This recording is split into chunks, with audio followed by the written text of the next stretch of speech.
Alô, comunidade, eu sou o Rodrigo Viana e esse é o ICL Urgente, sempre às 5 horas da tarde, com as principais notícias do Brasil e do mundo. Com a gente na redação, na atualização de notícias, Bruno Concílio, mais uma vez. Tudo bom, Bruno? Tudo bom, Rodrigo? Boa tarde a você que está nos assistindo nos canais Instituto Conhecimento Liberta e Eduardo Moreira no YouTube. E muito boa tarde para você que está nos ouvindo nas rádios ao redor de todo o Brasil. Não esquece de deixar o seu like na nossa transmissão, se inscrever nos nossos canais no YouTube e comentar da onde que você está nos assistindo, que eu estou de olho aqui no chat, Rodrigo. É isso, boa tarde para você que mora nesse país em que o ministro Alexandre de Moraes está sob pressão, né? O pessoal da Receita Federal, pelo menos uma parte, achando que ele poderia ter passado do ponto ao abrir investigações contra vários funcionários, mandar usar até tornozeleira eletrônica em alguns casos. Vamos falar daqui a pouco sobre isso, né? Por outro lado, se houve vazamento de informação por parte de funcionários da Receita, é gravíssimo. Então nós estamos diante de um embate dentro do sistema institucional brasileiro, de um lado o STF, de outro lado alguns funcionários da Receita Federal. Fizeram a mando de quem? Fizeram a serviço de interesses políticos essa quebra de sigilo dos ministros? O ministro Alexandre de Moraes teria passado do ponto ao incluir essa investigação naquele inquérito das fake news? São questões que estão colocadas nos bastidores de uma Brasília que ferve. Nas últimas horas, o carnaval lá não aliviou muito, não. Daqui a pouco vamos voltar a esses assuntos.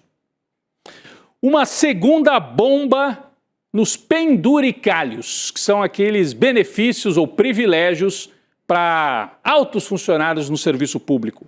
O ministro Flávio Dino, do STF, proibiu hoje a criação de qualquer lei ou ato normativo novo que possibilite a criação de pagamentos acima do teto constitucional. Ou seja, que driblem a determinação do próprio Dino. Um pouco antes do carnaval, ele baixou aquele ato dizendo chega de penduricalhos.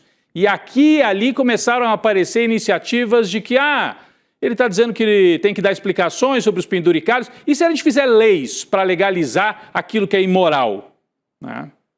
O ministro Flávio Dino baixou então uma nova norma dizendo que não pode lei nova ou ato normativo novo para ter penduricalho, auxílio refeição, auxílio Natal, auxílio paletó, auxílio funeral, um monte de privilégio de alguns servidores, né? Não da massa dos servidores, mas de alguns no topo do serviço público.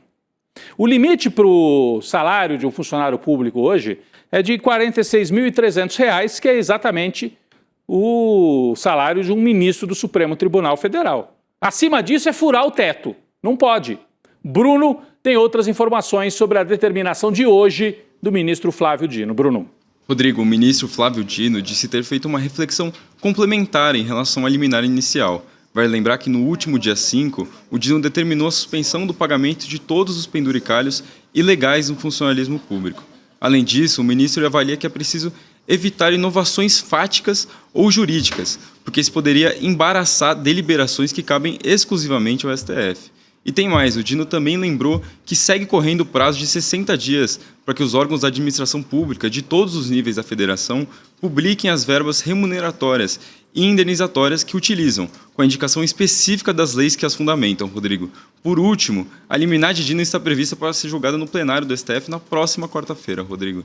Então é isso, fica valendo a determinação do Flávio Dino e agora os outros ministros no plenário têm que dizer se confirmam na íntegra a decisão do Dino, se confirmam em parte, para tentar colocar ordem nessa bagunça dos penduricalhos e da turma que tenta furar o teto. Bom, vamos para o principal assunto hoje nos bastidores de Brasília. 3 funcionários da Receita Federal e um funcionário do Serviço Federal de Processamento de Dados foram afastados do trabalho e estão usando tornozeleira eletrônica por suspeita de vazamento de informações privadas de autoridades. É o que está aqui na nossa manchete do site ICL Notícias, você tem todos os detalhes por lá. O afastamento desses funcionários aconteceu depois da avaliação de um relatório produzido pela própria Corregedoria da Receita Federal, a partir de um pedido de varredura que foi feito pelo ministro Alexandre de Moraes. Ele queria saber quem entrou no sistema, quem pesquisou ilegalmente, sem autorização, dados privados de parentes de ministros do Supremo para tentar intimidar as pessoas, numa espécie de estado policial paralelo. Quem fez isso? Bom, o Alexandre de Moraes pediu uma checagem dos nomes dos funcionários que acessaram cerca de 100 CPFs, incluindo CPFs de ministros mesmo, de parentes deles, do Procurador-Geral da República, entre outras autoridades que trabalham aí próximas ao Judiciário. Moraes pediu uma checagem dos nomes desses funcionários. Segundo as informações obtidas pelo ICL Notícias, 2 destas 4 pessoas atingidas nas investigações não são consideradas suspeitas pela Corregedoria. Você está entendendo? Já tinha uma investigação interna da Receita, feita a pedido do Alexandre, do ministro Alexandre de Moraes, mas é uma investigação da Corregedoria. E desses 4, a Corregedoria acha que 2 deles têm boas explicações e não parecem suspeitos. Mesmo assim, entraram na jogada. E estão, inclusive, com tornozeleira eletrônica. Por isso que muita gente pergunta, será que o Moraes não passou do ponto ao baixar essa norma draconiana, colocando, inclusive, tornozeleira eletrônica em funcionário que ainda nem acabou de se defender?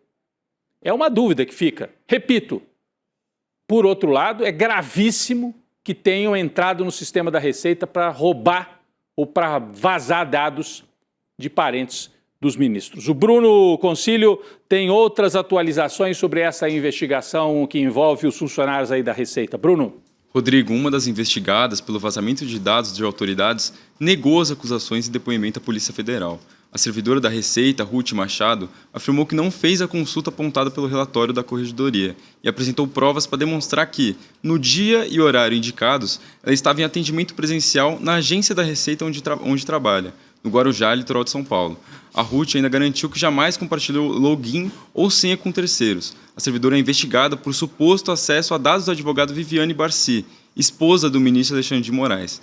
Já a Receita Federal informou ao STF que houve sim consultas a dados como CPF, filiação e data de nascimento da advogada, além de informações eleitorais. A Receita também informou que os sistemas são totalmente rastreáveis e que a auditoria ainda está em andamento. O relatório final deve ser encaminhado ao STF até o final do mês, Rodrigo. Vamos aguardar esse relatório, ver a gravidade. Essa funcionária que o Bruno acabou de citar, a Ruth, ela diz, olha, dizem que eu acessei o sistema para fazer uma arapongagem aí da esposa do Alexandre de Moraes, mas nesse horário eu estava atendendo um cidadão que estava lá na agência da Receita no Guarujá. Então não poderia ser eu. Bom, será que alguém usou o login e a senha dela? Será que ela forneceu? Ela nega. Então, repito, inclusive, será que foi correta a decisão de expor os nomes dos investigados a essa altura? Me pareceu uma medida de força do Alexandre de Moraes até para avisar. Se alguém quiser brincar de fazer arapongagem em ano eleitoral para intimidar o Supremo, vai ter troco. Mas não é um bom momento e não é, assim, é algo que pode ir numa escalada bastante perigosa no Brasil.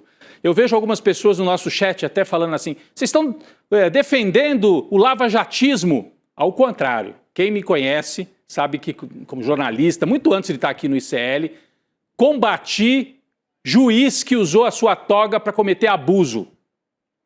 Então, dizer que o Supremo pode estar passando do ponto é justamente dizer que o Judiciário não pode tudo. Teve papel importante na defesa da democracia, mas não pode se transformar numa espécie de delegacia permanente para mandar colocar a tornozeleira eletrônica em funcionário suspeito que ainda nem conseguiu se defender internamente. Então vamos com calma. Todo o apoio para o Supremo na defesa da democracia, mas sem atropelos contra as normas e a Constituição, né? Bom, ontem a gente trouxe a informação aqui no ICL Urgente de que Viviane Barci, esposa do Alexandre de Moraes, e também a enteada do Gilmar Mendes estavam entre as vítimas desses dados que teriam sido vazados, o que é gravíssimo, repito. Tem uma operação da extrema-direita para puxar dado de parente de ministro, tem que ser investigado. Bom, hoje foi revelado que o filho também do ministro Luiz Fux, do Supremo, teve os dados fiscais acessados indevidamente por servidores da Receita Federal. Está na manchete aqui do site Metrópolis. Filho do ministro Fux também teve sigilo fiscal quebrado. O advogado Rodrigo Fux teria tido sua declaração de imposto de renda acessada sem autorização judicial. E aí, olha, quem conhece diz que pode ter muita informação aí realmente importante e que pode comprometer a família Fux, mas obtida de maneira ilegal, repito, vira uma bola de neve muito perigosa, né? A Receita Federal informou que não vai se pronunciar sobre o tema e segue a corregedoria interna dentro da Receita. Vamos aguardar. Bom, pessoal, tem um climão aí então, né, no STF, por causa de tudo isso que a gente acabou de trazer, mas tem também um abacaxi para o presidente do STF, Edson Fachin, descascar. O Fachin deixou circular entre pessoas próximas que ele não vai tomar, pelo menos por enquanto, nenhuma medida em relação àquele vazamento da reunião sigilosa que ocorreu antes do Carnaval entre os ministros do Supremo. Vocês se lembram?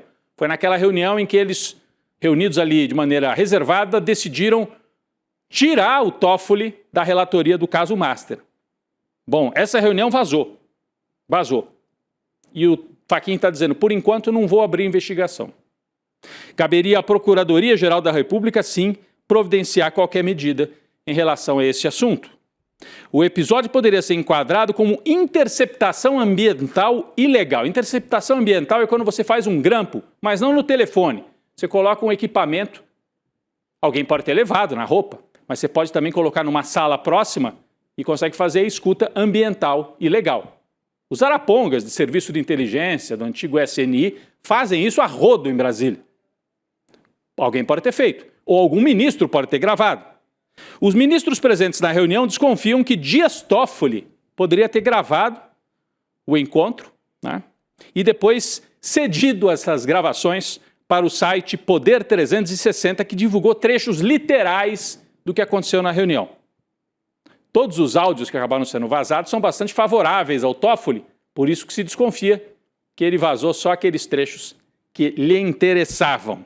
Ele nega, evidentemente, que tenha feito uma operação de arapongagem desse tipo, mas o clima está pesado e o Fachin diz que, por enquanto, até para evitar mais atropelos, não vai abrir investigação sobre isso.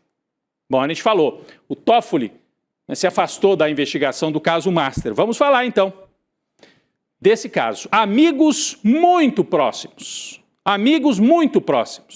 O relatório encaminhado pela PF ao STF cita mais de 10 ocasiões em que Daniel Vorcaro, dono do Banco Master, teria se encontrado presencialmente com o ministro Dias Toffoli, que era o relator do caso Master. Bruno Concílio tem outras informações. Rodrigo, é muito encontro para quem falou que não mantinha nenhuma relação de amizade. E parece que a PF concorda com isso. Segundo o relatório entregue ao Supremo Tribunal Federal, essas reuniões que aconteceram entre 2023 e 2024 indicam uma relação de amizade além do que mostra a conversa entre os dois no WhatsApp, na qual o ministro chamou o Vorcaro para sua festa de aniversário. Pelo conteúdo das mensagens, a maioria desses encontros aconteceu em eventos em Brasília, como jantares e festas, Rodrigo. Jantares e festas, os encontros aí entre os dois. Será que teve algum encontro naquela famosa casa do Vorcaro lá em Trancoso, na Bahia? Será que o Toffoli foi a algum desses encontros, dessas festas? Ponto de interrogação, como diria o jornalista esportivo.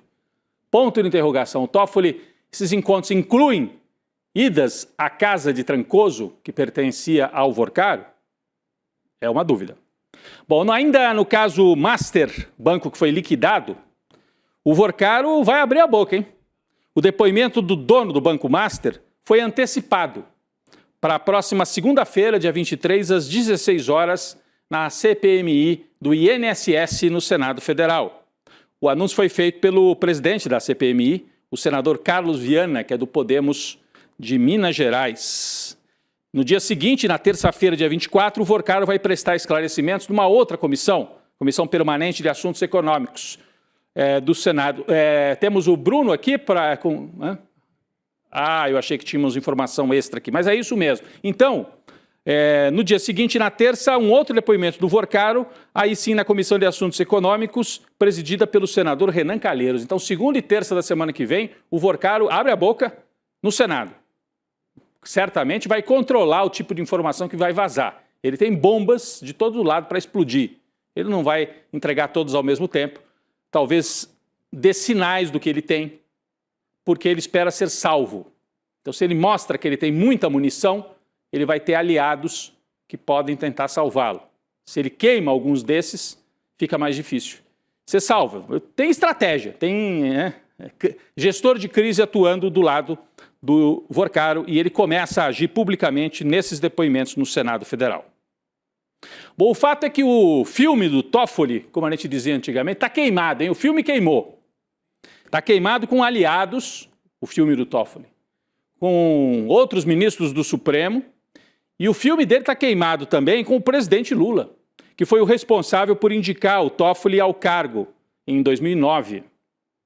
Decepção e traição são as palavras que as pessoas têm escutado de Lula, ou ali no entorno do Lula, quando o Lula se refere ao ministro Toffoli. Né? O clima está pesado, as pessoas que testaram esse ambiente, esse assunto com o Lula, disseram que o sentimento dele é realmente de traição. Segundo esses aliados, Lula tem sinalizado que pensa numa ruptura definitiva com o antigo aliado.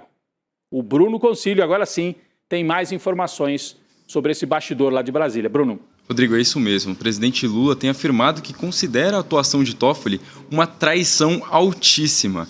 O ressentimento não diz respeito apenas ao envolvimento pessoal de Toffoli com Vorcaro, mas principalmente as decisões judiciais polêmicas, a maneira como lidou com a crise e a insistência de Toffoli em ficar por tanto tempo na relatoria do caso. A situação piora se considerarmos que Lula voltou a se aproximar de Toffoli recentemente, depois de anos de distanciamento.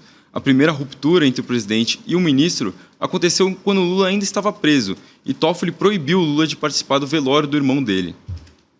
E lembrar que além dessa operação lamentável do Toffoli de proibir o Lula, preso ilegalmente naquela época, ou injustamente, proibiu o Lula de ir ao velório do irmão, o Toffoli, que veio de uma certa militância aí na esquerda, era advogado do PT, começou a frequentar ambientes militares, chamou o golpe de 64 de um movimento dando legitimidade ao que aconteceu na ditadura e levou generais, foi o primeiro, para dentro do tribunal. Foi ele que fez essa aproximação com os generais, essa legitimação, inclusive, do golpe de 64. Então ele traiu não só na política, na proximidade com o Lula, ele traiu, inclusive, nas ideias. Esse é o entendimento de quem está ali perto do Lula. Bom, além disso, todo o escândalo no entorno do presidente Lula pode criar um problema adicional para o governo e prejudicar a campanha, né? Porque o entendimento é que a crise é lá do Toffoli, no Supremo, não diz respeito ao Lula. Mas como é o mundo institucional, o povo lá na ponta olha para isso e fala, tem sacanagem aí, isso aí é governo. E aí quem está na oposição acaba lucrando com isso. Até você explicar que o Lula até hoje em dia não é mais próximo do Toffoli, né? Então, por isso que talvez um rompimento público seja bom, seja necessário para o Lula em ano eleitoral. Bom, as apurações sobre o caso Master desencadearam um efeito dominó. A gente já trouxe aqui, né? Quebrou, foi liquidado o Banco Master, foi liquidado o Banco Pleno, que ontem a gente trouxe, daquele sócio do Vorcaro. O banco do Edir Macedo, Digimais, está em dificuldade por causa do Master. Então não para, é uma coisa atrás da outra. Um dos afetados agora é o grupo Fictor, que um mês antes de anunciar a aquisição desastrosa do Master, porque o Fictor ia comprar o Master para tentar salvar o Master. Aí não comprou, não deu certo. Né? Mas um mês depois de anunciar essa aquisição desastrosa, que acabou não se consumando, o Fictor celebrou um contrato de 500 milhões de reais com a Titan Capital Holding, uma empresa do Daniel Vorcaro nas Ilhas Caimã. Então, estava negociando comprar um pedaço do banco, estava negociando mandar dinheiro para as contas pessoais do Vorcaro, que acho que era uma operação do tipo, você fica sem o banco, mas você fica com dinheiro guardado em algum lugar. A impressão que era isso que estava em jogo. Né? A jornalista do ICL Notícias, a Alice Maciel, teve acesso com exclusividade ao documento assinado em 16 de outubro do ano passado, e eu convido você para ler a reportagem completa, você que está acompanhando esse caso, todos os desdobramentos. Que história é essa? O que é esse Fictor, que inclusive financia time de futebol? Né? Então, está tudo na matéria da Alice Maciel, lá no site, esse negócio suspeitíssimo com dinheiro enviado para as contas pessoais do Vorcaro nas Ilhas Caimã.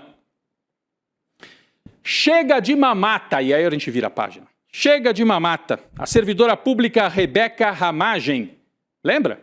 Esposa do deputado foragido Alexandre Ramagem, foi convocada a voltar para o trabalho presencial. Ela trabalha na Procuradoria-Geral do Estado de Roraima, é esposa do Ramagem.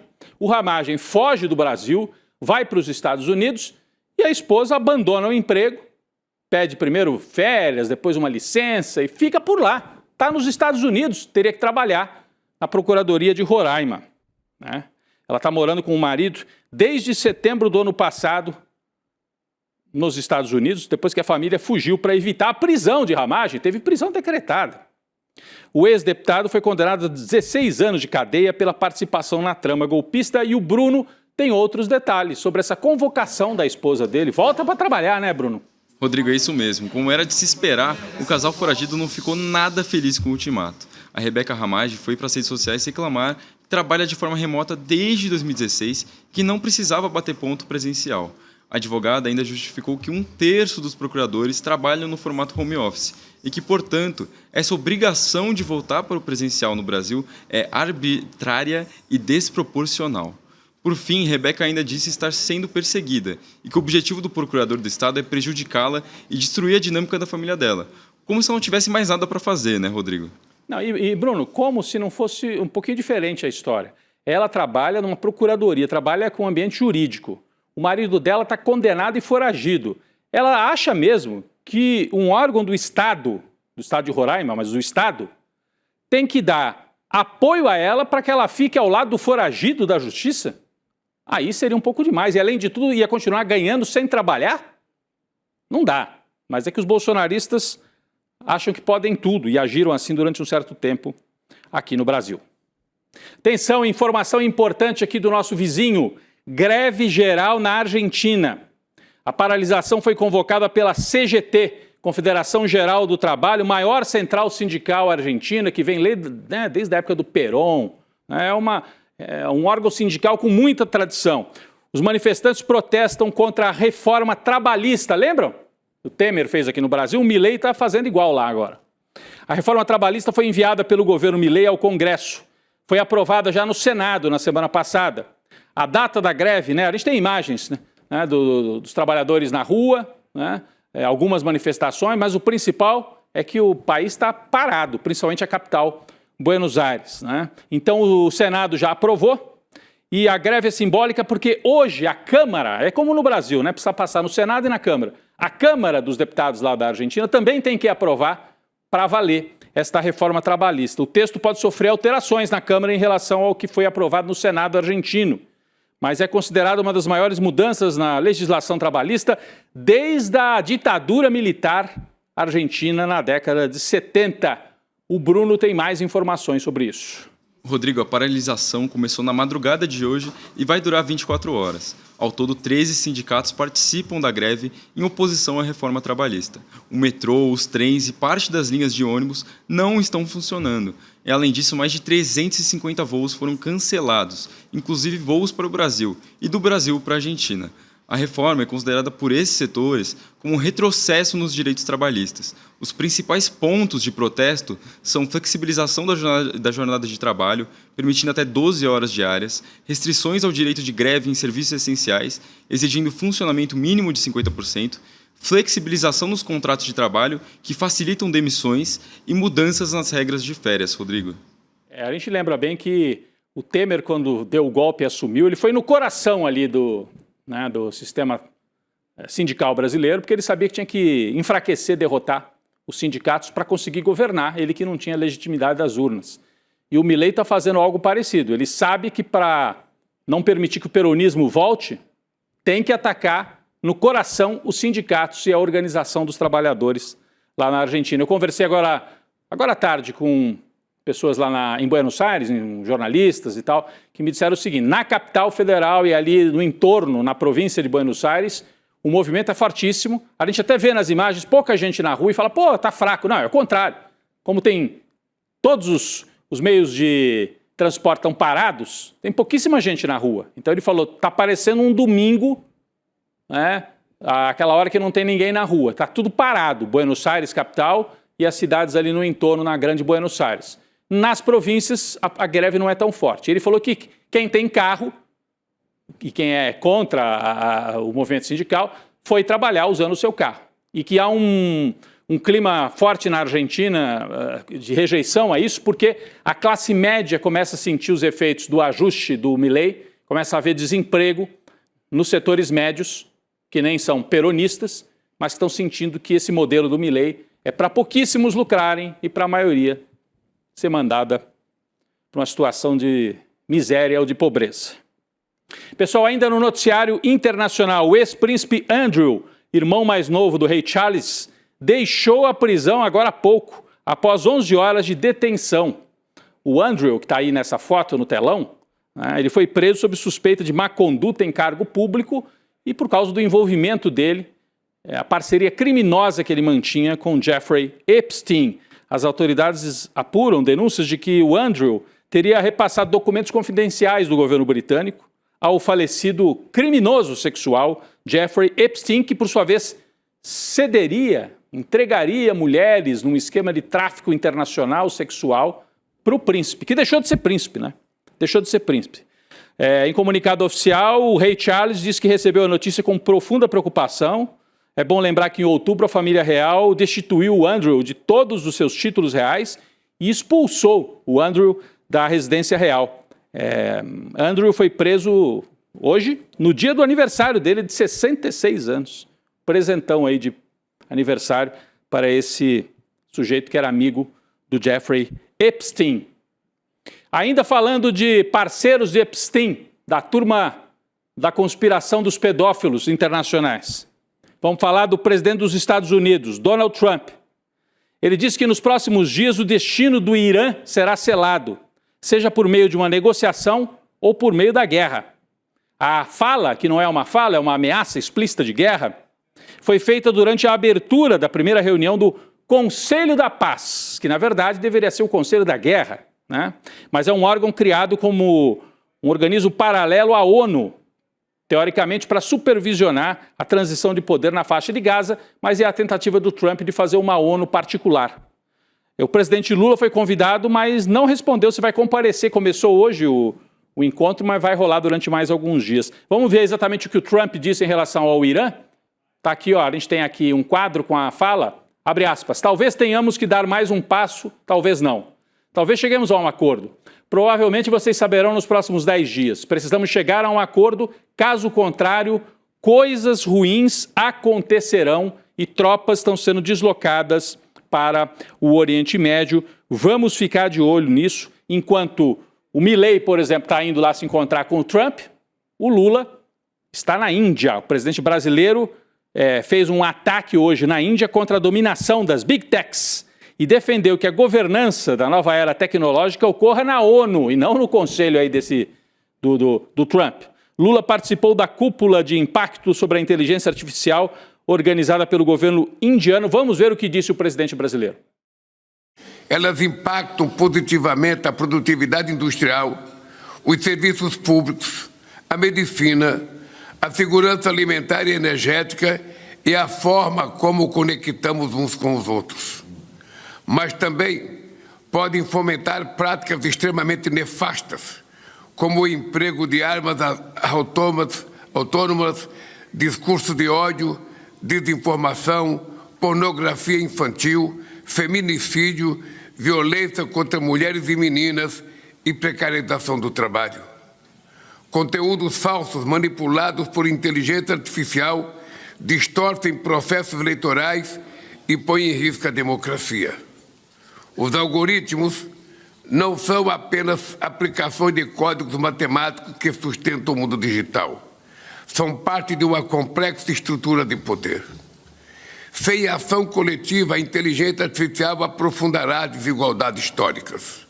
A gente vai ver, nessa eleição já está rodando. Inteligência artificial para manipulação das eleições aqui no Brasil. O Lula na Índia. Importante a parceria com os BRICS e a Índia tem um setor de tecnologia muito forte. O Brasil tentando fazer essa aliança para colocar algum tipo de freio ao avanço descontrolado da inteligência artificial a serviço da extrema-direita. Eu queria agradecer o Bruno Concílio, mais uma vez aqui cumprindo muito bem esse papel, Bruno, né, na ausência provisória e temporária da Laura Corte. Obrigado, Bruno. Obrigado, Rodrigo. Até mais. Até mais. Eu queria também fazer um convite, pessoal. uma super inovação tecnológica do ICL. É o Oráculo ICL. Você já ouviu falar nisso?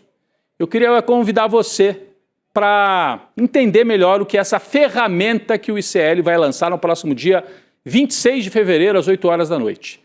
Para saber, você se inscreve em iclurgente.com.br. Está aqui embaixo. Você digita no seu celular iclurgente.com.br. Ou então você pega o seu celular e aponta para o QR Code que está aqui na tela. Você aponta, vai abrir um campo, você põe o seu e-mail e aí você vai ser lembrado no dia 26 de fevereiro, na outra semana, 8 horas da noite, o Oráculo ICL. O que é isso? É uma ferramenta para que você possa usar todo esse material que está no ICL, de palestras, cursos, pós-graduação, tudo que está lá. Você terá uma ferramenta para que você possa incorporar isso aos debates que você trava com a sua família, com seus colegas de trabalho, na internet. Então, Oráculo ICL é uma ferramenta nova proposta pelo ICL. Entre em iclurgente.com.br e se inscreva para saber mais no dia 26 de fevereiro com o Edu Moreira apresentando o Oráculo ICL. O ICL Urgente fica por aqui, a gente volta amanhã, mas as notícias continuam com a Gabi Varela, o Chico Sá, toda a nossa equipe no N2. Daqui a pouco eu também estou por lá. Valeu, gente. Visualiza aqui a situação. Você está no encontro da família, você está na mesa do bar com os amigos da escola ou da faculdade e de repente surge um daqueles temas polêmicos. E aí você tá lá do outro lado, a tia do Zap, o cara da extrema direita, não sei o quê, e começa a argumentar do lado dele, você puxa os seus argumentos, a discussão começa a elevar ali o tom, a temperatura, e você precisa de uma grande cartada para inquestionavelmente ganhar aquela discussão. Pois é, o ICL criou uma ferramenta que vai te dar esse superpoder. É como se no meio da discussão você pudesse trazer para o seu lado o João César Castro Rocha, o Gessé Souza, a Marilena Chauí, o Michael Sandel, o Domênico de Masi, os maiores professores e professoras do mundo, mas de uma maneira rápida, prática e detalhe, pessoal. É uma ferramenta que não existe no mundo e é fruto de mais de um ano de trabalho de uma equipe enorme do ICL. Ela muda o jogo completamente. Ela se chama Oráculo ICL e vai ser revelada no dia 26 de fevereiro, às 8 horas da noite. Fala pessoal, tudo bem? Leandro Demore aqui para dar uma notícia incrível. O ICL tem sua própria revista digital, a revista Liberta, um novo espaço de jornalismo profundo, crítico, com a nossa cara, feito para quem quer entender o Brasil e o mundo além da superfície. Na revista Liberta, você vai encontrar os maiores articulistas e colunistas com análise sobre política, cultura, atualidades e, claro, muito pensamento crítico. Esse vai ser o nosso espaço semanal de reflexão em profundidade. Faça agora mesmo a sua assinatura. Acesse icl.com.br/revista. E se você já é aluno ou aluna de algum curso do ICL, tem um benefício especial para fazer parte disso com a gente. Um desconto exclusivo para garantir a sua assinatura. Revista Liberta é o ICL em profundidade.